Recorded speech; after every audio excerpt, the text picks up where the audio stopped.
యేసు ప్రభువారు ఎక్కడున్నారు ముందు? అసలు ఎక్కడైనా ఉన్నాడా ఆయన లోకానికి రాకముందు? ఎందుకంటే యేసు ప్రభువారిని దేవుణ్ణి చేసి ఆరాధించడానికి పూనుకుంటున్నారు కాబట్టి చాలా మంది, వారందరికీ నా ప్రశ్నే ఇదే, యేసు ప్రభువారు ఎక్కడున్నారని నీ ఉద్దేశం? పుట్టక మునుపు వాక్యంలో చూపించండి ఎక్కడైనా. అదేమనంటే ఆది యందు వాక్యం ఉండెను, వాక్యం దేవుని యందు ఉండెను, వాక్యం దేవుడే. అక్కడ యేసుప్రభువారు ఉన్నట్టు చెప్పట్లేదే. ఆ వాక్యం గ్రీకు భాషలో ఏం రాయబడింది తెలుసా? లోగోస్ అని రాయబడింది. Logos means expression. వాక్యం అంటే మాట. మాట ఎట్లా జీవుడవుతాడు? జీవి ఉంటే జీవి అని చెప్పేవాడు దేవుడు. ఇక్కడ ఉన్నాడు నా కొడుకు, నా పక్కనే ఉన్నాడని చెప్పేవాడు. చెప్పట్లా దేవుడు. నా పక్కన నా ప్లాన్ ఉంది అంటున్నాడు. నా పక్కన నా వాక్యం ఉన్నది. లోకం పుట్టక ముందే నా దగ్గర ఒక ప్లాన్ ఉంది అంటున్నాడు ప్రభువారు. బ్యాకప్ ప్లాన్ యేసు ప్రభువారు. నేను లోకాన్ని సృష్టిస్తున్నాను, పొరపాటున ఏదైనా మిస్టేక్ జరిగి అటు ఇటు దట్ అయితే ఈ ప్లాన్ అప్లై చేస్తా. ఆ ప్లాన్ పేరే యేసుక్రీస్తు వారు. పేపర్ మీద ఉన్న ప్లాన్ అండి యేసు ప్రభువారు. జీవిగా లేడు ముందు. మోషే కంటే ముందున్నానంటే అర్థం ఏంటి? I am in the plan. The word means God's divine plan and expression. The Logos.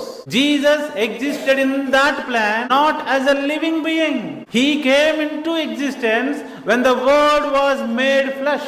ఆ వాక్యము, ఆ ప్లాన్ ఎప్పుడైతే దేవుడు ఒక శరీర రూపం ఇచ్చేశాడో అప్పుడు యేసుక్రీస్తు వారు వచ్చారు. ఏమన్నాడంటే ఈయన నా పర్ఫెక్ట్ కుమారుడు అని చెప్పాడు. దేవుడికి గనక కుమారుడు ఉంటే ఇలా ఉంటాడని చూపిస్తున్నాడు. ఏంటి? పరిశుద్ధుడైన దేవుడికి కుమారుడు ఉంటే ఇలా ఉంటాడు. ఈ మేరీకి పుట్టాడే ఇలా ఉంటాడు. మీరందరూ కూడా ఆయనకులాగా అవ్వాలి, ఆయనకులాగా తిరిగి జన్మించాలి. నేను అందుకు చెప్పాను బోర్న్ ఆఫ్ గాడ్ అని, దేవుని మూలంగా పుట్టటము అని. దేవుని యొక్క ప్లాను ఎన్నో వందల వేల సంవత్సరాలుగా ఆయన యొద్ద ఉన్నది. సమయం వచ్చినప్పుడు ఆ ప్లాన్ని ఒక మానవ రూపంతో భూమి మీదకు తీసుకొచ్చాడు. చాలా మంది అనుకుంటున్నట్టుగా యేసు ప్రభువారు పరలోకములో పుట్ల, పరలోకములో లేడు. దేవుని యొద్ద ప్లాన్ గా ఉన్నాడు. Logos, he was an expression, plan. God's plan became visible in the man Jesus who revealed the Father perfectly. ఆయన వచ్చి ఏం చేశాడు తెలుసా? తండ్రిని మనకి బయలుపరిచాడు, పరిచయం చేశాడు. తండ్రి అంటే ఎవరు? మన మూలము.